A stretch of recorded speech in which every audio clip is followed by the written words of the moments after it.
പരിശുദ്ധ റമദാനിന്റെ അതിശ്രേഷ്ഠമായ അവസാനത്തെ പത്തിലാണ് നമ്മളെല്ലാവരും ഉള്ളത്. അള്ളാഹു അനുഗ്രഹിച്ചാൽ ഇനിയും ഒരു പക്ഷേ നമുക്കൊരു റമദാൻ കിട്ടിയേക്കാം, അല്ലെങ്കിൽ കിട്ടാതായേക്കാം. അള്ളാഹു നമുക്ക് ദീർഘായുസ്സും ആഫിയത്തും നൽകി അനുഗ്രഹിക്കുമാറാകട്ടെ. ലോകത്തിന്റെ ചീഞ്ഞളിഞ്ഞ സംസ്കാരത്തിൽ നിന്നും മലിനമായ സാമൂഹിക വ്യവസ്ഥകളിൽ നിന്നും റബ്ബുൽ ഇസ്സത്തായ തമ്പുരാൻ നമ്മെ രക്ഷപ്പെടുത്താൻ വേണ്ടി നമുക്ക് നൽകിയ വലിയ ഭാഗ്യമാണ് പരിശുദ്ധമായ റമദാൻ. ലോകത്ത് നാഗരികത വ്യാപിച്ചതോടുകൂടെ, പുതിയ നാഗരിക സംസ്കാരം വ്യാപകമായതോടുകൂടെ സർവം എല്ലാ അർത്ഥത്തിലും മലിനമായിക്കൊണ്ടിരിക്കുന്ന ഒരു കാലഘട്ടത്തിലാണ് നമ്മൾ ജീവിക്കുന്നത്. അന്തരീക്ഷം മലിനമാണ്, പരിസ്ഥിതി മലിനമാണ്, ജലം മലിനമാണ്, വായു മലിനമാണ്. അങ്ങനെ എന്ത് തുടങ്ങി ശബ്ദ മലിനീകരണം വലിയൊരു പ്രശ്നമായി മാറുകയാണ്. ഇപ്പോൾ പെരുന്നാളാ വരാൻ പോണത്. പള്ളികളുടെ മുമ്പിലൊക്കെ ലൈറ്റുകൾ കെട്ടിപ്പോയി. ചതരിയിൽ കണ്ടു, ചുണ്ടക്കാട് കണ്ടു, ആലത്തൂരിൽ കണ്ടു. അവിടെ ഒന്നും മൂല്യന്മാർ പള്ളിയിൽ ജോലി ചെയ്യുന്നില്ല എന്ന് എനിക്ക് തോന്നുകയാണ്. കാരണം ഹറാമാണ് ചെയ്യുന്നത്. അതിന്റെ പുറമെ പെരുന്നാൾക്ക് DJയും കൂടി വന്നാൽ പെരുന്നാൾ ആഘോഷം കുസാണ്. അതിന്റെ തുടക്കമായി ലൈറ്റ് കെട്ടിയിട്ട് ഇങ്ങനെ അലങ്കരിക്കും. ഈ പെരുന്നാൾക്കുള്ള DJയും അതുള്ള ലോറികളൊക്കെ അവർ ബുക്ക് ചെയ്ത് വെച്ചിട്ടുണ്ടാവും. അത് അവർ നടത്തുകയും ചെയ്യും. ഇതൊന്നും മൂല്യന്മാർക്ക് ദീനില്ല, ഒന്നുമില്ല. ചിലപ്പോൾ മൂല്യനും അതിലൊരു ശകല പറ്റണം ഉണ്ടാകും, ഉള്ളും ഉണ്ടാകും. അള്ളാഹു തആല കാത്തുരക്ഷിക്കുമാറാകട്ടെ. അപ്പൊ ഏതായാലും ഒരു മാസക്കാലം ഈ മാലിന്യങ്ങളിൽ പെട്ട് പടഞ്ഞ് ഒരു മാസം കൊണ്ട് നമ്മൾ ഉണ്ടാക്കിയെടുത്ത സാംസ്കാരികമായ സദാചാരപരമായ നല്ല സംസ്കാരങ്ങളും സ്വഭാവങ്ങളും ഒക്കെ ഇല്ലാതാക്കാനുള്ള ഏർപ്പാടുകൾ ഇപ്പൊ തന്നെ പള്ളികളിലൊക്കെ ആരംഭിച്ചു കഴിഞ്ഞു. എല്ലാ അർത്ഥത്തിലും അത് വ്യാപകമായി കൊണ്ടിരിക്കുന്ന ഒരു കാലഘട്ടമാണ്. അപ്പൊ അതുകൊണ്ട് തന്നെ നമ്മെ സംബന്ധിച്ചിടത്തോളം നമ്മുടെ ഈ അന്തരീക്ഷത്തിലുള്ള മാലിന്യങ്ങളാണ് മനുഷ്യനെ കാർന്നു തിന്നുന്ന ക്യാൻസർ അടക്കമുള്ള മാരകമായ രോഗങ്ങൾക്ക് കാരണമായി തീരുന്നത്. ഈ അന്തരീക്ഷത്തിലുള്ള, വായുവിലുള്ള, ശബ്ദത്തിലുള്ള മാലിന്യങ്ങളാണെങ്കിൽ ആ മാലിന്യങ്ങളെ ഇല്ലായ്മ ചെയ്യാൻ വേണ്ടി നമ്മുടെ സർക്കാരും നമ്മുടെ സംവിധാനങ്ങളും പഞ്ചായത്തും ഒക്കെ ഒരുപാട് പണം ചെലവഴിക്കുന്നുണ്ട്. നമ്മളും ഒരു കൊല്ലത്തിന് ഏകദേശം 600 രൂപ നമ്മൾ ഓരോരുത്തരും എന്തിനു വേണ്ടി ചെലവാക്കുന്നുണ്ട്? മാലിന്യം ഇല്ലാതാക്കാൻ വേണ്ടി. നമ്മുടെ വീട്ടിൽ ഒരു മാലിന്യം ഉണ്ടാവില്ല, എന്നാലും പിരിവുകാർ വരുമ്പോ 50 രൂപ കൊടുത്തിരിക്കുന്ന പഞ്ചായത്തിൽ ഒരു കടലാസ് പിന്നെ ശരിയായി കിട്ടില്ല. വെറുതെ 50 രൂപ ആ പിരിവുകാർക്ക് നമ്മൾ കൊടുക്കുന്നുണ്ട്. ഇതൊക്കെ എന്തിന്റെ പേരില? ഈ ജഡവുമായി ബന്ധപ്പെട്ട, വസ്തുക്കളുമായി ബന്ധപ്പെട്ട ഈ മാലിന്യമുക്ത കേരളം അല്ലെങ്കിൽ മാലിന്യമുക്ത ലോകം ഉണ്ടാക്കാൻ വേണ്ടി നമ്മൾ പണം ചെലവഴിക്കുന്നു, സമയം ചെലവഴിക്കുന്നു, അതിനുവേണ്ടി ഒരുപാട് അധ്വാനിക്കുന്നു. എന്നാൽ ഇതല്ലല്ലോ, ഈ കാണുന്ന ജഡം അല്ലല്ലോ മനുഷ്യൻ. ഈ കാണുന്ന ജഡമല്ല ഞാൻ, ഈ കാണുന്ന നിങ്ങളല്ല നിങ്ങൾ. ഇതിന്റെ ഉള്ളിലുണ്ട്, ഇതിന്റെ യാഥാർത്ഥ്യം എന്ന് പറയുന്ന ഒന്ന് ആത്മാവാണ് മുഖ്യം. ഈ ജഡത്തിന് ജീവൻ നൽകുന്ന, സജീവമാക്കി നിലനിർത്തുന്ന ഒന്ന് ശാശ്വതമായ ആത്മാവാണ്. ഈ ജഡമാവട്ടെ അത് മണ്ണിൽ നിന്നുണ്ടായതാണ്, മണ്ണിലേക്ക് തന്നെ മടങ്ങുന്നതുമാണ്.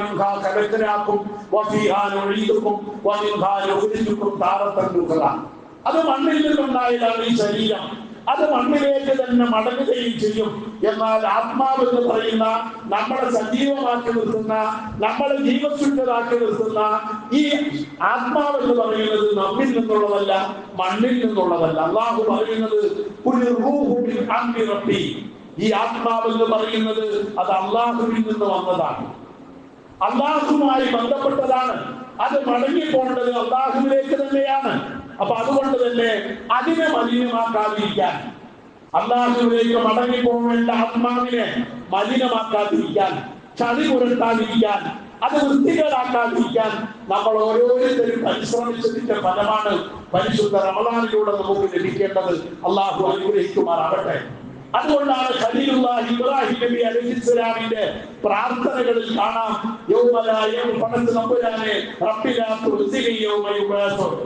നാളെ പുനരുദ്ധാരണ നാളിൽ എന്നെ നീ മാറേണ്ടതല്ലേ,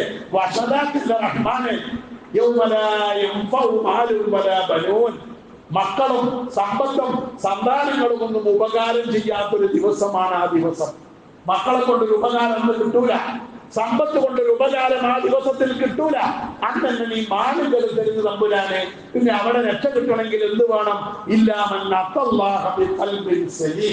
ചളിപുരളാത്ത, മലിനമാവാത്ത, വൃത്തികേടാവാത്ത, കേടില്ലാത്ത ഒരാത്മാവുമായിട്ട് അള്ളാഹുവിലേക്ക് ചെല്ലാൻ നമുക്ക് കഴിയണം. അത് അതേപോലെ അള്ളാഹിന്റെ മുമ്പിൽ കൊണ്ടുപോകണം. അള്ളാഹു തരുമ്പോ ഇതിൽ കിബറുണ്ടായിരുന്നില്ല, അഹങ്കാരത്തിന്റെ ചളി ഉണ്ടായിരുന്നില്ല, ഉജുബിന്റെ പൊങ്ങച്ചത്തിന്റെ വൃത്തികേടുകൾ പറ്റിയിട്ടുണ്ടായിരുന്നില്ല. അങ്ങനെയുള്ള പരിശുദ്ധമായ ഒരാത്മാവാണ് നമ്മുടെ മാതാവിന്റെ ഗർഭാശയത്തില് 44 മാസം കഴിഞ്ഞപ്പോ അല്ലാഹു തആല നമുക്ക് നൽകിയിരിക്കുന്ന ആ പുണ്യമായ ആത്മാവെന്ന് പറയുന്നത്. അതുകൊണ്ട് ഈ മനുഷ്യൻ എന്ന് പറയുന്നവന്റെ വിജയം, മനുഷ്യൻ മൃഗത്തിൽ നിന്ന് വേർതിരിയുന്നത് ഈ ആത്മാവും ശരീരവും തമ്മിലുള്ള അനുപാതത്തിന്റെ ആ അവസ്ഥ വെച്ചുകൊണ്ടാണ്. ഇത് രണ്ടും പെരുമാറേണ്ട രൂപങ്ങളുണ്ട്. ശരീരത്തിന് അതിൻ്റെതായ ധർമ്മങ്ങളുണ്ട്, എന്നാൽ അതിന് ജീവൻ നൽകുന്ന അതിന്റെ മുഖ്യമായ ആത്മാവിനെ സംബന്ധിച്ചിടത്തോളം അതിൻ്റെതായ മൂല്യങ്ങളുണ്ട്. ഇത് രണ്ടും തമ്മിലുള്ള അനുപാതം വെച്ചിട്ടാണ് മനുഷ്യത്വം, മൃഗീയത എന്നൊക്കെ പറയുന്നത്. ഇത് രണ്ടും നമുക്കുള്ളതാണ്. ഒരാൾക്ക് മനുഷ്യത്വമുള്ളവനാവാൻ കഴിയും, ഒരാൾക്ക് മൃഗമാകാനും കഴിയും. ഇത് സ്വാഭാവികമായി നമ്മൾ ഇന്ന് കണ്ടുകൊണ്ടിരിക്കുന്ന, അനുഭവിച്ചു കൊണ്ടിരിക്കുന്ന ഒരു യാഥാർത്ഥ്യമാണ്. എന്താണ് അതിന്റെ കാരണം? ഒരാൾ അവന്റെ ജഡത്തെ, അവന്റെ മനസ്സാണ് നിയന്ത്രിക്കുന്നതെങ്കിൽ അവനിൽ മനുഷ്യത്വം ഉണ്ടാവും. അവന്റെ ശരീരത്തെ നിയന്ത്രിക്കുന്നത് മനസ്സാണ്, എന്നാൽ അവനിൽ മനുഷ്യത്വം ഉണ്ടാവും. ഒരാളെ അവന്റെ ശരീരമാണ് മനസ്സിനെ നിയന്ത്രിക്കുന്നത്, ശരീരത്തിന്റെ നിയന്ത്രണത്തിലാണ് മനസ്സ്, എന്നാൽ പിന്നെ അവൻ മൃഗമായി, മൃഗീയത എന്ന ഗുണം അവന് തീർച്ചയായും ഉണ്ടാവുക തന്നെ ചെയ്യും. അതാണ് ഒരു മനുഷ്യനെ സംബന്ധിച്ചിടത്തോളം ഏറ്റവും പ്രധാനപ്പെട്ടത്. നമ്മൾ നോക്കുക, ആന എന്ന് പറയുന്ന ഒരു ജീവി, ആ ജീവിക്കും അല്ലാഹു തആല ആത്മാവ് എന്ന് പറയുന്ന ഒന്ന് കൊടുത്തിട്ടുണ്ടല്ലോ, ജീവനുണ്ടല്ലോ, അതിന് ആത്മാവുണ്ടല്ലോ. പക്ഷെ ആനയെ സംബന്ധിച്ചിടത്തോളം അതിന്റെ ശരീരത്തെ നിയന്ത്രിക്കുന്നത് മനസ്സല്ല. അതിന്റെ മനസ്സും ശരീരവും തമ്മിൽ നോക്കിയാൽ അതിന്റെ ശരീരമാണ് അതിന്റെ മനസ്സിനെ നിയന്ത്രിക്കുന്നത്. അതുകൊണ്ട് തന്നെ ഗുരുവായൂർ അമ്പലത്തിന്റെ ശ്രീകോവിലിന്റെ ഉള്ളിൽ കിടമ്പേറ്റി നിൽക്കുന്ന ആന കാഷ്ടിക്കും, മൂത്രിക്കും. അതിനറിഞ്ഞുകൂടാ ഇവിടെ ഇതൊന്നും പറ്റൂല, ഇതിവിടെ ചെയ്യാൻ പറ്റൂല എന്ന് അതിനറിഞ്ഞുകൂടാ. മറിച്ച് ഇവിടെ പള്ളിയിലിരിക്കുന്ന ഒരാൾക്ക് മൂത്രമൊഴിക്കാൻ മുട്ടിയാൽ അവനവന്റെ മനസ്സിനോട് ചോദിക്കും, ഇപ്പൊ ഞാൻ മൂത്രമൊഴിക്കാൻ പോയാൽ എനിക്ക് വീണ്ടും ഒന്നുണ്ടാക്കേണ്ടി വരും, ഏതായാലും നിസ്കാരം കഴിയുന്നവരെ പിടിച്ചു വെക്കാം, അത് കഴിഞ്ഞിട്ട് മൂത്രിക്കാം എന്ന് അവന്റെ മനസ്സ് അവനോട് പറയും. ശരീരം പറയും മൂത്രമൊഴിക്കണം, ഇത് ഒഴിവാക്കണം, പക്ഷെ മനസ്സ് പറയും പറ്റില്ല, പിന്നെ ഒന്നുണ്ടാക്കാനൊക്കെ നിൽക്കണ്ടേ, അതുകൊണ്ട് ഇപ്പൊ തൽക്കാലം പിടിച്ചു നിർത്താം. ഇതാണ് മൃഗവും മനുഷ്യനും തമ്മിലുള്ള ബന്ധം. മനുഷ്യനാണെങ്കിൽ അവന്റെ ശരീരത്തെ നിയന്ത്രിക്കുന്നത് മനസ്സാണ്. ആ നിലയിൽ ആയി കഴിയുമ്പോഴേ ഒരു മനുഷ്യൻ നന്നാവൂ.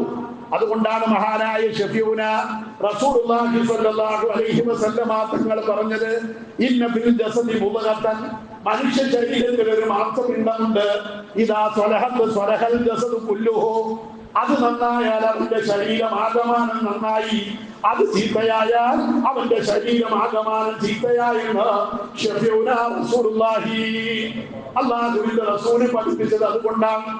അപ്പൊ നമ്മളെ നിയന്ത്രിക്കുന്നത് എന്താണ്? നമ്മുടെ ശരീരം ആഗ്രഹിച്ചതൊക്കെ നൽകുക എന്നത് മൃഗത്തിന്റെ ആവശ്യമാണ്. മൃഗം അത് വിശക്കുമ്പോൾ തിന്നും, ദാഹിക്കുമ്പോൾ കുടിക്കും. നമ്മളോ പരിശുദ്ധ റമദാനിൽ നിന്ന് 27 ദിവസമായിട്ട് ദാഹിച്ചിട്ട് നമ്മൾ കുടിച്ചിട്ടില്ല, വിശന്നപ്പോൾ നമ്മൾ തിന്നിട്ടില്ല, വേറെ പല താല്പര്യങ്ങൾ ഉണ്ടായിട്ടും ചെയ്തിട്ടില്ല. എന്തുകൊണ്ട്? നമ്മുടെ ശരീരം മനസ്സിന്റെ നിയന്ത്രണത്തിലാണ്. മനസ്സ് പറയും പോലെ ശരീരം കേൾക്കണം. ഈ 10-27 ദിവസം കൊണ്ട് നമ്മുടെ ശരീരത്തെ നമ്മൾ തോൽപ്പിച്ച് പരാജയപ്പെടുത്തി കീഴ്പ്പെടുത്തിയിരിക്കുകയാണ്.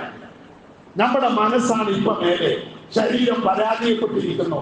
ഇതാണ് നോമ്പെന്ന് പറയുന്ന ഈ സ്വഭാവത്തിന്റെ ഈ അവസ്ഥയുണ്ടാക്കിയെടുക്കുന്നത് ഇതുകൊണ്ട് തന്നെയാണ്. അപ്പൊ അതുകൊണ്ട് തന്നെ മനുഷ്യനെ സംബന്ധിച്ചിടത്തോളം മനുഷ്യനാകുന്നത് അവന്റെ മനസ്സിന്റെ നിയന്ത്രണത്തിൽ ശരീരം വരുമ്പോഴാണ്. അവൻ മൃഗമാകുന്നത് അവന്റെ ശരീരത്തിന്റെ ജഡത്തിന്റെ നിയന്ത്രണത്തിൽ മനസ്സ് വരുമ്പോഴാണ്. ശരീരത്തിന് ആവശ്യമുള്ളതൊക്കെ കൊടുക്കുക. എന്ത് വേണമെന്ന് ശരീരം ആവശ്യപ്പെടുന്നുവോ അത് മുഴുവൻ കൊടുക്കുകയാണ്. അപ്പൊ എന്തും ചെയ്യാൻ പിന്നെ ആ ശരീരം നമ്മളോട് പറയും. അവരെന്തും കാട്ടും.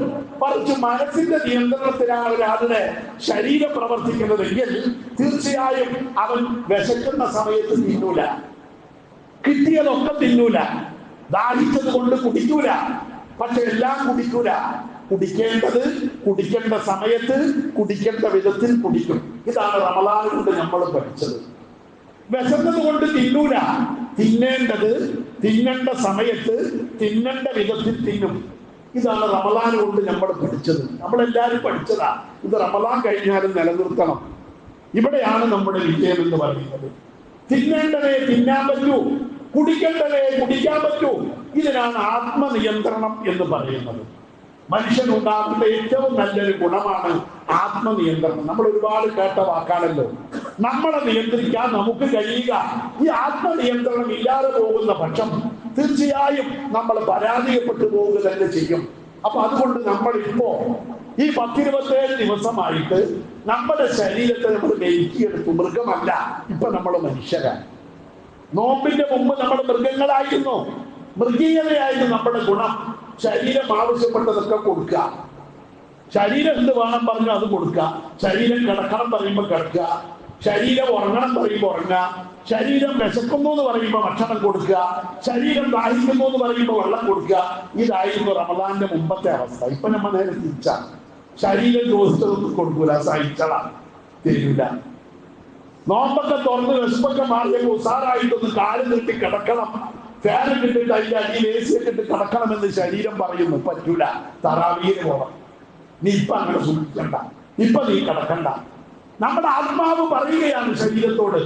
ഇങ്ങനെ ഓരോ കാര്യത്തിലും ശരീരത്തെ ഒതുക്കി ഒതുക്കി ഒതുക്കി പുതിയൊരു മനുഷ്യരായി തീർന്നിരിക്കുകയാണ് ഈ 27 ദിവസം കൊണ്ട് നമുക്കുണ്ടായിരിക്കുന്ന ഗുണം. ഇപ്പോഴാ നമ്മൾ മാതൃകാ യോഗ്യന്മാരായിരുന്നു. ഇപ്പൊ നമ്മളെ അല്ലാഹു തആല എത്ര സ്നേഹിക്കുന്നു നിങ്ങൾക്കറിയോ? നമ്മളെ ലോകത്തേക്ക് വിട്ടാക്കുമ്പോ അല്ലാഹുവേ, ഭൂമിയിൽ ചെന്ന രക്തച്ചൊരിച്ചുണ്ടാക്കുന്ന, കൊല്ലുന്ന, തല്ലുന്ന, നാശമുണ്ടാക്കുന്ന ഒരു വിഭാഗത്തെ എന്തിനാ ഭൂമിക്ക് വിട്ടാക്കുന്നത് എന്ന് മനുഷ്യന്മാരെ കുറിച്ച് പരാതി പറഞ്ഞ മലക്കുകളെ വിളിച്ചിട്ട് അല്ലാഹു തആല പറയും, അല്ലാഹുവിന്റെ റസൂൽ പറയുന്നു, യഖൂലുല്ലാഹു തആല ഫി സ്വാലിഹി, നോമ്പുകാരന്റെ കാര്യത്തിൽ അല്ലാഹു തആല പറയും, യാ മലായികതി ഉൻദുറു ഇലാ അബ്ദി, മലക്കുകളെ അതാ കണ്ടോ, എന്റെ അനുയായികൾ, എന്റെ അടിമകൾ നോമ്പ് നോറ്റോന്ന് കണ്ടോ? കണ്ടോ നിങ്ങൾ? റമളാനിൽ അവർ നോമ്പ് നോറ്റിരിക്കുകയാണ്. തറക്ക ശഹ്വതഹു, അവന്റെ വികാരം അവൻ ഭോഗിക്കാൻ തോന്നുമ്പോ ഭോഗിക്കുന്നില്ല. മൃഗങ്ങളെ പോലെ, നാൽക്കാലികളെ പോലെ, പട്ടികളെ, നായകളെ പോലെ അവർക്ക് ഭോഗിക്കണമെന്ന് തോന്നുമ്പോ അവർ ഭോഗിക്കുന്നില്ല. അത് അവർ ഉപേക്ഷിച്ചിരിക്കുന്നു. വലന്തഹു, സർവരസങ്ങളും സർവ ആനന്ദങ്ങളും അവർ മാറ്റി വെച്ചിരിക്കുന്നു. അവന്റെ വിശപ്പിന്റെ കാഠിന്യത്തിലെത്തിയിട്ടും അവൻ ഭക്ഷണം കഴിക്കുന്നില്ല. അവൻ ഭക്ഷണം ഉപേക്ഷിച്ചിരിക്കുന്നു. അവൻ ദാഹിച്ച് പരവശനായി കൊടും ചൂടിൽ ഒലിക്കുമ്പോഴും അവൻ കുടിക്കുന്നില്ല. അവൻ അത് ഉപേക്ഷിച്ചിരിക്കുകയാണ്. ആർക്ക് വേണ്ടി? എനിക്ക് വേണ്ടിയാണ് അവരിതൊക്കെ ചെയ്തത്. കണ്ടോ നിങ്ങൾ? ഇവരെയാണ് ഞാൻ ഭൂമിലോകത്തേക്ക് വിട്ടത് എന്ന് അല്ലാഹു തആല നമ്മളെ ഓരോരുത്തരെ കാണിച്ചിട്ട് ആകാശലോകത്തെ മലക്കുകളോട് പത്രാസ് പറയുമെന്ന ഷഫീഉനാ റസൂലുള്ളാഹി, അല്ലാഹുവിന്റെ റസൂൽ പഠിപ്പിച്ച മഹാത്മാക്കൾ. അപ്പം നമ്മൾ മഹാ ആത്മാക്കൾ. മഹാത്മാവ് എന്ന് പറഞ്ഞാൽ ഗാന്ധിജിക്ക് പറയേണ്ട പേരൊന്നുമല്ല, നമുക്ക് പറയേണ്ട പേരാ. നമ്മളാണ് മഹാ ആത്മാക്കൾ. മഹത്വമുള്ള ആത്മാവ് എന്ന മഹാത്മാവ് എന്ന് പറഞ്ഞാൽ അർത്ഥം. നമ്മൾ മഹത്വമുള്ള ആത്മാക്കളാണ്. ഇപ്പോഴത്തെ കഥയെ ഞാനീ പറയുന്നത്. നിങ്ങൾ ഒരാളെ പൊക്കി പറയുക, താത്തി പറയുക. നമ്മളൊക്കെ 27 ദിവസം നോമ്പ് നോറ്റ ഒരു മനുഷ്യൻ മഹാ ആത്മാവിന്റെ ഉടമയാണ്. അവന്റെ ആത്മാവിന്റെ പരിശുദ്ധി അങ്ങ് ആകാശ ലോകത്തേക്ക് ഉയർന്നു നിൽക്കുകയാണ്. അല്ലാഹു നമ്മളെ കാണിച്ച് പത്രാസ് പറയാൻ മാത്രം നമ്മൾ മഹത്വമുള്ളവരാണ്, മഹാ ആത്മാക്കളാണ് ഇപ്പൊ നമ്മളൊക്കെ. പക്ഷെ ഈ റമളാൻ കഴിയുന്നതോടുകൂടെ എൻ്റെ ഒരു അമ്മായിന്റെ മകനുണ്ടായിരുന്നു, എൻ്റെ വാപ്പാന്റെ പെങ്ങളുടെ മകൻ. അല്പം മോശം സ്വഭാവക്കാരനായിരുന്നു. ഒരു റമളാനില് 5 കിലോ ആട്ട ഒരു റമളാനിൽ മൂപ്പരങ്ങൾ നന്നാവാൻ തീരുമാനിച്ചു. റമളാൻ 1 മുതൽ പള്ളിയിൽ ഇത്തിക്കാഫും തറാവീഹും നിസ്കാരമായിട്ട് അങ്ങോട്ട് കൂടി. അങ്ങനെ റമളാൻ 30-ന്റെ അന്ന് ഉഷാറായിട്ട് പെരുന്നാളിന് 5 കിലോ ആട്ടിറച്ചി വാങ്ങി വീട്ടിൽ കൊണ്ട് കൊടുത്തിട്ട് കെട്ടിയോളോട് പറഞ്ഞു എന്റെ കൂട്ടുകാരൊക്കെ ഉച്ചയ്ക്ക് ഭക്ഷണം കഴിക്കാൻ വരും, നല്ല ഉഷാറിന് ബിരിയാണി ഉണ്ടാക്കി വെക്കണം എന്നൊക്കെ ഭാര്യയോട് പറഞ്ഞിട്ട് അദ്ദേഹത്തിനുള്ള സപ്പോർട്ടോ പേര് അനീഫാന്നാണ്, എന്റെ വാപ്പാന്റെ തങ്ങളുടെ മകനാണ്. എനിക്ക് പറയാൻ ഒരു മടിയൊന്നുമില്ല. മൂപ്പര് പള്ളിയിലേക്ക് പോയി കെട്ടിയോളും മക്കളും കൂടി ബിരിയാണിയൊക്കെ ഉണ്ടാക്കി വെച്ചിട്ട് കാത്തിരുന്നു. 12 മണിയായി, 1 മണിയായി, 4 മണിയായി, രാത്രി 8 മണിയായിട്ട് മൂപ്പര് തിരിച്ചു വന്നില്ല. കുറെ കഴിഞ്ഞപ്പോ രാത്രി ആയപ്പോൾ കുറെ ആൾക്കാരും കൂടി ഓട്ടോറിക്ഷയിൽ കയറ്റിയിട്ട് നാലുകാട്ട് നടക്കാനുള്ള ചെരുപ്പില്ലാത്തത് കൊണ്ട് ഓട്ടോറിക്ഷയിൽ കയറ്റിയിട്ട് വീട്ടിൽ കൊണ്ടിട്ട് ശവംപോലെ കൊണ്ട് ഇറക്കി വെച്ചിട്ട് പോയി. കാരണം മൂപ്പന്റെ കൂട്ടുകാരെ കൂട്ടിക്കൊണ്ടത് മൂപ്പര് ബിരിയാണി ഇരിക്കുന്നതിന് മുമ്പ് വേറെ കൂട്ടുകാരെ കൂട്ടിക്കൊണ്ടുപോയിട്ട് വയറ് നിറച്ച് കുടിപ്പിച്ചു. 1 മാസം നോക്കുന്ന പോലത്തെ ഒരു പെരുന്നാളാഘോഷം അതിൽ കൂടെ അങ്ങോട്ട് പോയി. ഇവിടെ ബിരിയാണി ഇന്ന് ചീഞ്ഞു പോയി. കുടുംബം അതോടുകൂടെ പെരുന്നാൾ സർവ്വം മരിച്ചുപോയി. അള്ളാഹുത്തര പുറത്തു കൊടുക്കുമാറാവട്ടെ. തെറ്റെന്തൊക്കെ പറ്റിയിട്ടുണ്ടെങ്കിലും മനസ്സിൽ ഈമാനുള്ളതിന്റെ ഗുണമാണല്ലോ ആ കാണിച്ചത്. അത് കഴിഞ്ഞ് കുറെ കാലം കഴിഞ്ഞിട്ട് ആ മരിച്ച് അള്ളാഹുത്തര പുറത്തു കൊടുക്കുമാറാവട്ടെ. അതുപോലെ ആവരുത് നമ്മുടെ മുമ്പ്. ഒരു പെരുന്നാളിന്റെ പേരിൽ ഇതൊക്കെ അങ്ങ് നശിപ്പിക്കുകയാണ്. നമ്മുടെ ഈ മഹത്വം, മഹാ ആത്മാക്കളായി മാറിയ നമ്മൾ എല്ലാ അവസ്ഥയിലും മോശമായ അവസ്ഥയിലേക്ക് നമ്മൾ അധപ്പതിക്കുകയാണ്. എന്തുകൊണ്ട്? നമ്മുടെ ആത്മാവിന്റെ വില നമുക്കറിയാതെ ജഡത്തിന്റെ വലിപ്പത്തിന്റെ പിന്നാലെ നമ്മൾ പോവുക. ഈ ശരീരം ഈ ജീവനങ്ങ് നിന്നാൽ, ഈ ആത്മാവ് നഷ്ടപ്പെട്ടാൽ ചീഞ്ഞു നാറുന്ന ഇതുപോലെ വൃത്തികെട്ട ഒരു സാധനം അള്ളാഹുവിന്റെ മുമ്പിൽ ഇതുപോലെ നാറുന്ന വേറൊന്നില്ല എന്നത് എന്റെ അനുഭവമാണ്. 4 ദിവസം പഴക്കമുള്ള ഒരു ജനാദയോടൊപ്പം 100 കിലോമീറ്റർ ആംബുലൻസിൽ യാത്ര ചെയ്യാൻ ഇരിക്കപ്പെട്ട ഒരു ദൗർഭാഗ്യം സംഭവിച്ച ഒരാളാണ് ഞാൻ. ഭാഗ്യമില്ലാത്ത ഒരാളാണ്, അല്ലെങ്കിൽ ഭാഗ്യം കിട്ടിയ ആളാണ്. അള്ളാഹുത്താൽ അദ്ദേഹത്തിന് പുറത്തു കൊടുക്കുമാറാവട്ടെ. എന്താണ് ഈ സ്വന്തം അനുജം പോലും ആംബുലൻസിൽ കയറാൻ തയ്യാറായില്ല, സഹിക്കൂല. അത്ര ചീഞ്ഞ സാധനമാണ്. ലോകത്ത് ഇതുപോലെ നാറുന്ന ഒന്ന് അല്ലാന്റെ ഭൂമിയിലില്ല. അത്ര നാറുന്ന ഒരു സാധനമാണ് ഈ ജഡം, ഈ ശരീരം. ഇതിന് യാതൊരു മഹത്വവുമില്ല. ഇതൊന്നിനും കൊള്ളൂല. ഇതിനെ പൂജിക്കാൻ വേണ്ടി, ഇതിനെ ആരാധിക്കാൻ വേണ്ടി, ഇതിനു വേണ്ടി നമ്മൾ ചെയ്യുന്ന വൃത്തികേടുകൾ വല്ലദീന കഫറു യതമത്തഊന വയഅകുലൂന കമാ തഅകുലുൽ അൻആം. അല്ലാഹു തആല പറഞ്ഞു, ഈമാനില്ലാത്ത, സത്യനിഷ്ഠയില്ലാത്ത, അല്ലാഹുവിനെ പറ്റി ബോധമില്ലാത്ത, ആത്മീയത നേടാൻ കഴിയാത്ത നിഷേധികളായ ആളുകൾ യതമത്തഊന, അവർ സുഖിക്കുകയാണ്. അവർക്ക് ശരീരത്തെ സുഖിപ്പിക്കണം. അവരെ സുഖിക്കണു എന്നുള്ള അല്ല ഈ പറഞ്ഞ, അതിലേറെ വലിയ സുഖത്തിലാണ് ഞാൻ ഇരിക്കുന്നത്. പക്ഷെ എന്റെ സുഖം ആത്മീയമാണ്, ശാരീരികമല്ല. ആത്മീയമായ സുഖത്തിന്റെ അളവറിയവൻ, ആ സുഖിക്കാൻ ഭാഗ്യം കിട്ടിയവൻ പിന്നെ ശരീരത്തെ സുഖിപ്പിക്കാൻ ശ്രമിക്കൂല. അള്ളാഹു അനുഗ്രഹിക്കുമാറാവട്ടെ. ഏറ്റവും വലിയ സുഖം എന്ന് പറയുന്നത് ആത്മാവിന്റെ സുഖമാണ്. ഏതായാലും ഈ സത്യനിഷേധികളായ തമ്മാടികൾ, ഈ ജഡപൂജകന്മാർ ശരീരത്തിന് വേണ്ടി അവർ തിന്നുകയാണ്. നാൽക്കാലികൾ തിന്നുന്നത് പോലെ അവർ തിന്നുന്നു, നാൽക്കാലികൾ കുടിക്കുന്നത് പോലെ അവർ കുടിക്കുന്നു. ഒരു നിയന്ത്രണവും അവർക്കില്ല. നാൽക്കാലികൾ മോഹിക്കുന്നത് പോലെ അവർ മോഹിക്കുന്നു. അതിൽ യാതൊരു നിയന്ത്രണവുമില്ല. വന്നാറും നരകമാണ് അവരുടെ അഭയസ്ഥാനം എന്ന് പരിശുദ്ധ ഖുർആൻ പഠിപ്പിക്കുന്നത് കാണാം. അപ്പൊ അതുകൊണ്ട് തന്നെ മൃഗത്തിന്റെയും കാഫറിന്റെയും മനസ്സിനെ അഴിച്ചുവിടുന്നത് ജഡമാണ്. അവരുടെ ജഡത്തിനാണ് മുഖ്യം. മനസ്സ് അവരുടെ നിയന്ത്രണത്തിലല്ല. അവരുടെ മനസ്സ് എവിടെയോ നഷ്ടപ്പെട്ടു പോയിരിക്കുന്നു. ആത്മാവില്ലാത്ത ജഡങ്ങളായിട്ട് അവർ മാറുകയാണ്. അവർക്ക് തിന്നാൻ തോന്നിയാൽ അവർ തിന്നും. റമളാൻ അവർക്ക് ബാധകമല്ല. കുടിക്കാൻ തോന്നിയാൽ അവർ കുടിക്കും. ഇന്നലെ കുടിക്കാം എന്ന നിയന്ത്രണം അവർക്കില്ല. മോഹിക്കാൻ തോന്നിയാൽ അവർ മോഹിക്കും. അത് ഇന്നലെ പറ്റൂ, ഇന്ന ആളെ പറ്റൂ എന്നില്ല. എതിർത്താൽ അവർ കൊല്ലും. ഗോവിന്ദസ്വാമിയെ പോലെ, അല്ലെങ്കിൽ ഉമ്മാനെ കയറി പിടിച്ച ലഹരിക്ക് അടിമപ്പെട്ട വൃത്തികെട്ടവനെ പോലെ എത്രയോ നമ്മുടെ സമൂഹത്തിൽ ഇന്ന് നടന്നുകൊണ്ടിരിക്കുന്നു. എവിടെയെങ്കിലും നടക്കുന്ന കാര്യമൊന്നുമല്ല. ഞാൻ മുമ്പ് സൂചിപ്പിച്ചല്ലോ, വടക്കഞ്ചേരിയിലെ ആമക്കുളത്തെ സുലൈമാൻ ആ ലഹരി മൂത്ത് വന്ന് കയറി പിടിച്ചത് അവന്റെ പ്രസവിച്ച് 3-ാം ദിവസം ആലത്തൂർ ആസ്പത്രിയിൽ നിന്ന് ഡിസ്ചാർജ് ചെയ്ത പെങ്ങളെയാണ് അവൻ ബലാത്സംഗം ചെയ്യാൻ ശ്രമിച്ചത്. ആമക്കുളം സുലൈമാൻ. പക്ഷെ 58-കാരനായ വാപ്പാക്ക് അത് കണ്ടു നിൽക്കാനും ഉള്ള കരുത്തുണ്ടായിരുന്നില്ല. കയ്യിൽ കിട്ടിയ മൂർച്ചയില്ലാത്ത കൊടുവാളാണെങ്കിലും അതെടുത്ത് അയാൾ അവന് വെട്ടി ചാകുന്നത് വരെ വെട്ടി. അവൻ വെട്ടുകൊണ്ടിട്ട് ഓടി. അവസാനം ബസ് സ്റ്റോപ്പിലെത്തിയപ്പോ അവിടെ വീണു. അവിടെ ഇട്ട് വെട്ടിയിട്ട് ചത്തോ എന്നോണം വെച്ചിട്ട് വടക്കഞ്ചേരി പോലീസ് സ്റ്റേഷനിൽ അവന്റെ വാപ്പ ചെന്നിട്ട് പറഞ്ഞു, ഞാൻ എന്റെ മകനെ കൊന്നിട്ടുണ്ട്. അത്തരം ഒരു മകന്റെ വാപ്പയായി ജീവിക്കുന്നതിലും നല്ലത് അവനെ കൊല്ലുക തന്നെയാണ് എന്ന് പോലീസ് സ്റ്റേഷനിൽ ചെന്ന് പറഞ്ഞു. വാപ്പ ഇത് എവിടെയോ നടന്നൊരു സംഭവമല്ല, നമ്മുടെ സമൂഹത്തിൽ ഇനിയും നടക്കാൻ പോകുന്നതാണ്. അള്ളാഹു കാത്തുരക്ഷിക്കുമാറാവട്ടെ. നമ്മുടെ മക്കൾ ശരീരത്തിന്റെ പിന്നാലെ പോവുകയാണ്. ആത്മാവിന്റെ വില അവർക്ക് അറിഞ്ഞുകൂടാ. അവർക്ക് ശരീരമാണ് പ്രധാനം. ശരീരം ആവശ്യപ്പെടുന്നതൊക്കെ അവർ തിന്നുകയാണ്. അങ്ങനെയുള്ള ഇടുങ്ങിയ മനസ്സും വലിയ ജഡവുമുള്ള മൃഗങ്ങളായി നമ്മുടെ സമൂഹം മാറിക്കൊണ്ടിരിക്കുമ്പോഴാണ് അല്ലാഹു തആല നമുക്ക് ഈ പരിശുദ്ധ റമദാനിലൂടെ നമ്മുടെ ആത്മാവിനെ ഉയർത്തിക്കൊണ്ടുവന്നിട്ട് ആ ജഡത്തെ ഒന്ന് ഒതുക്കി വെക്കാൻ, മൃഗീയതയെ താഴ്ത്തിക്കെട്ടാൻ, മൃഗീയതയെ ഒതുക്കാൻ അല്ലാഹു നമുക്ക് റമദാൻ എന്ന് പറയുന്ന ഈ ഭാഗ്യം അല്ലാഹു നമുക്ക് നൽകുന്നത്. അത് കീഴ്പ്പെടാൻ കഴിയാത്തവൻ ലഹും ഖുലൂബുൻ ലാ യഫ്ഖഹൂന ബിഹാ വലഹും അയ്യുൻ ലാ യുബ്സിറൂന ബിഹാ വലഹും ആദാനുൻ ലാ യസ്മഊന ബിഹാ ഉലൈക കല്ലന്നാം.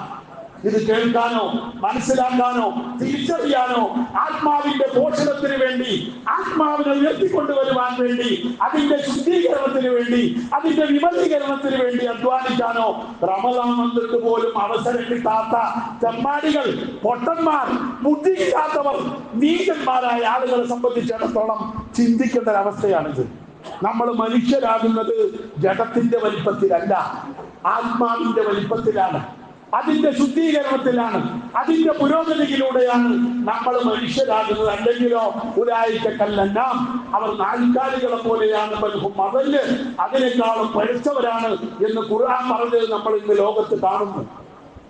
ലോകത്ത് എത്രയോ ആളുകൾ, ജൂതന്മാരെ ഫലസ്തീനിൽ പാവപ്പെട്ട ദുർബലരായ പിഞ്ചു കുഞ്ഞുങ്ങളെ സഹായിക്കാൻ ആരുമില്ലാത്ത അനാഥകളായ പെണ്ണുങ്ങളെ അതിനിഷ്ഠൂരമായി തലയിൽ കൊണ്ടുപോയി ബോംബിട്ടിട്ട് കൊല്ലുമ്പോ, അതേപോലെ ഉത്തരേന്ത്യയിലെ പാവപ്പെട്ട മുസ്ലിമീങ്ങളെ ഗുജറാത്തിലും യുപിയിലും ഒക്കെ അതിനിഷ്ഠൂരമായി കൊല ചെയ്യപ്പെടുമ്പോ നമ്മൾ അവിടെ കാണുന്നത് ഇത്തരം മൃഗങ്ങളെയാണ്, മനുഷ്യരെയല്ല. അവിടെ മൃഗങ്ങളാണ്, രണ്ടു കാലിൽ നടക്കുന്ന മൃഗങ്ങളായി മനുഷ്യനെ മാറ്റുകയാണ് ഇത്തരം വൃത്തികെട്ട ചിന്താഗതികൾ. ആരെയാണ് ഇവർ കൊല്ലുന്നത്? നന്മ കൽപ്പിക്കുന്നവരെ. നന്മയ്ക്ക് വേണ്ടി, അവകാശങ്ങൾക്ക് വേണ്ടി, സ്വന്തം സമ്പത്ത് സംരക്ഷിക്കാൻ വേണ്ടി, സ്വന്തം ശരീരം സംരക്ഷിക്കാൻ വേണ്ടി, സ്വന്തം ചാരിതാർത്ഥ്യം സംരക്ഷിക്കാൻ വേണ്ടി നിലവിളിക്കുന്ന പാവപ്പെട്ട പെണ്ണുങ്ങളെ, കുട്ടികളെ കൊല്ലുന്ന വൃത്തികെട്ട ഏർപ്പാടുകളിലേക്ക് ആളുകൾ പോകുന്നത് എന്തുകൊണ്ടാണ്? അവർക്ക് അവരുടെ ആത്മാവ് നഷ്ടപ്പെടുകയും വെറും ജഡം, ശരീരം മാത്രമായി ആ വിഭാഗം അധപ്പതിച്ചു പോകുന്നതിന്റെ ഫലമാണ്. നമ്മുടെ മക്കൾ ഇങ്ങനെ ആവാതിരിക്കണമെങ്കിൽ നമ്മൾ തുടക്കത്തിലേ ശ്രദ്ധിക്കണം. എവിടെയാ അത് തുടങ്ങണമെന്ന് അറിയോ? ഇത് തുടങ്ങുന്നത് എവിടെയാ? ഹോട്ടലിൽ പോയി ഭക്ഷണം കഴിക്കുന്ന മക്കളാണ് ഇതിന്റെ തുടക്കക്കാരി. ഹോട്ടലുകാർ എന്നോട് ക്ഷണിക്കുക, ഞാൻ കയറുന്നില്ല, ബാക്കിയുള്ളവർ മുടക്കുന്നു എന്നൊന്നും വിചാരിക്കണ്ട. ഹോട്ടലിൽ പോകുന്നവർ എന്തിനാ ഹോട്ടലിൽ പോകുന്നത്? ഉമ്മ ഉണ്ടാക്കുന്നതിന് ടേസ്റ്റ് ഇല്ലാത്തത് കൊണ്ടാണ് ഹോട്ടലിൽ പോകുന്നത്. അവിടെയാണ് കുഴപ്പം. ഉമ്മ ഉണ്ടാക്കുന്നതിന് ടേസ്റ്റ് ഇല്ല എന്നൊരു മകൻ വിചാരിച്ചാൽ, എന്നൊരു ഭർത്താവ് വിചാരിച്ചാൽ, എന്നൊരു വാപ്പ വിചാരിച്ചാൽ കഴിഞ്ഞു കുടുംബത്തിന്റെ ആ സമാധാനം. അവിടെ തുടങ്ങും ലഹരി. ഹോട്ടലിലുണ്ടാവുന്നതൊക്കെ ടേസ്റ്റ്, മസാല പുരട്ടിയതൊക്കെ ടേസ്റ്റ്, അങ്ങനെയുള്ളതൊക്കെ ടേസ്റ്റ്. പാപ്പന്റെ അമ്മ ഉണ്ടാക്കുന്നതിന് ടേസ്റ്റ് ഇല്ല, ഭാര്യ ഉണ്ടാക്കുന്നതിന് ടേസ്റ്റ് ഇല്ല എന്ന് വിചാരിച്ചിട്ട് ഹോട്ടലുകളിൽ ടേസ്റ്റ് തെരഞ്ഞു പോകുന്നത് ഒരു മാരകമായ രോഗത്തിന്റെ തുടക്കമാണ്. ടേസ്റ്റ് എന്ന് പറയുന്നത് രസം, ഭക്ഷണത്തിന്റെ ടേസ്റ്റ് എന്ന് പറയുന്നത് വിശപ്പാണ്. വിശപ്പുണ്ടാകുമ്പോൾ ആ ഭക്ഷണത്തിന് ടേസ്റ്റ് ഉണ്ടാകുക. ഞാൻ കഴിച്ച ഭക്ഷണങ്ങളിൽ ഏറ്റവും ടേസ്റ്റുള്ള ഭക്ഷണം LP സ്കൂളിൽ പഠിക്കുമ്പോൾ കഴിച്ച ആ മഞ്ഞ നിറത്തിലുള്ള ഉപ്പുമാവാണ്. എന്റെ പ്രായമുള്ള ആളുകൾക്ക് അത് കഴിച്ചിട്ടുണ്ടാവും. അമേരിക്കയുടെ കെയർ, ആ ഉപ്പുമാവിന്റെ ടേസ്റ്റുള്ള ഒരു ഭക്ഷണം ദുനിയാവിൽ ഇന്നേവരെ എനിക്ക് കിട്ടിയിട്ടില്ല. എന്തുകൊണ്ട്? അന്ന് എനിക്ക് വിശപ്പുണ്ട്, അന്നെന്റെ വീട്ടിൽ ദാരിദ്ര്യമുണ്ട്, അന്നെന്റെ വീട്ടിൽ പട്ടിണിയുണ്ട്. അതുകൊണ്ട് ആ ഭക്ഷണത്തിന് വല്ലാത്തൊരു ടേസ്റ്റ് ആയിരുന്നു. അതിപ്പോഴും നഷ്ടപ്പെട്ടിട്ടില്ല. എന്റെ ചുണ്ടിൽ ആ ടേസ്റ്റ് ഉണ്ട്. ഇപ്പൊ എന്ത് കഴിച്ചാലും ടേസ്റ്റ് ഇല്ല, ആ ടേസ്റ്റിലേക്ക് എത്തുന്നില്ല. അപ്പൊ പിന്നെ പുതിയ പുതിയ ടേസ്റ്റുകൾ തേടി ഇങ്ങനെ പോവുക. ബിരിയാണി വേണ്ട, നെയ്ച്ചോറ് വേണ്ട, അതിന്റെ അപ്പുറം പുതിയത് ഇങ്ങനെ ഉണ്ടാകുകയാണ്. പുതിയ പേരുകളിൽ സുർബിയാനി അല്ലെങ്കിൽ മന്തി, ഇങ്ങനെ ഓരോന്ന് പറഞ്ഞ് നമ്മൾ ഈ സുഖത്തിന്റെ ടേസ്റ്റിന്റെ പിന്നാലെ പോകുന്നവന്റെ കൽപ്പ് ചത്തുപോകും. പിന്നെ അവന്റെ ആത്മാവുണ്ടാവില്ല. ആത്മാവ് നഷ്ടപ്പെട്ടു പോകും. അല്ലാഹുവിന്റെ റസൂൽ പറഞ്ഞു, അഹിയു ഖുലൂബക്കും ബിഖില്ലത്തില്ലാഹി വഖില്ലത്തി ശബഇ വതഖിറുഹാ ബിൽജൂഅ്. നിങ്ങളുടെ മനസ്സ് നന്നാവണമെങ്കിൽ നിങ്ങൾ പട്ടിണി കിടക്കണം. വിശപ്പ് കൊണ്ടാണ് മനസ്സിനെ ശുദ്ധീകരിക്കേണ്ടത്. നിങ്ങളുടെ ശരീരം വിശക്കണം. നിങ്ങളുടെ ശരീരത്തെ പട്ടിണിക്കിടണം. ചോദിക്കുമ്പോഴൊക്കെ തിന്നാൻ കൊടുത്താൽ ഒരു കാലത്തും അത് നന്നാവൂല. ഇവിടെയാണ് കുഴപ്പം. നമ്മുടെ ശരീരം ആത്മാവ് നഷ്ടപ്പെട്ട ജഡങ്ങളായി മാറി. ആത്മാവിന്റെ പ്രാധാന്യം നഷ്ടപ്പെട്ടു പോയപ്പോ പിന്നെ ഈ ശരീരം വെറും ഒരു പദാർത്ഥമാണ്. അപ്പൊ പിന്നെ ശരീരത്തിന് വേണ്ടത് പദാർത്ഥങ്ങളാണ്. പദാർത്ഥം എന്ന് പറയാൻ 3 എണ്ണമാണ് ലോകത്ത് കണ്ടുപിടിക്കപ്പെട്ട 3 തരം പദാർത്ഥങ്ങളാണുള്ളത്. ഒന്ന് ഖരം, മറ്റൊന്ന് ദ്രാവകം, മറ്റൊന്ന് വാതകം. അത് 3മാണ് ഇപ്പോഴത്തെ പുതിയ തലമുറയിൽ ചെറുപ്പക്കാർക്ക് വേണ്ടത്. വേറൊന്നും വേണ്ട. ബിരിയാണി, നെയ്ച്ചോറ്, സുർബിയാനി, മന്തി ഒന്നുമല്ല. അവർക്ക് വേണ്ടത് ഖരം, ദ്രാവകം, വാതകം. ഖരം എന്ന് പറഞ്ഞാൽ MDMA, ദ്രാവകം എന്ന് പറഞ്ഞാൽ മദ്യം, വാതകം എന്ന് പറഞ്ഞാൽ പുക. ഇത് 3മാണ് ഇപ്പൊ നമ്മുടെ സമൂഹത്തിലെ പുതിയ ന്യൂ ജനറേഷൻ പരിഷ്കൃത സമൂഹത്തിന് വേണ്ടത്. ഇതില്ലാത്തൊരു സമൂഹത്തെ കെട്ടിപ്പടുക്കാനാണ് അല്ലാഹുവിന്റെ പ്രവാചകൻ പരിശുദ്ധ ദീനുൽ ഇസ്ലാമുമായി ലോകത്തേക്ക് വന്നത്.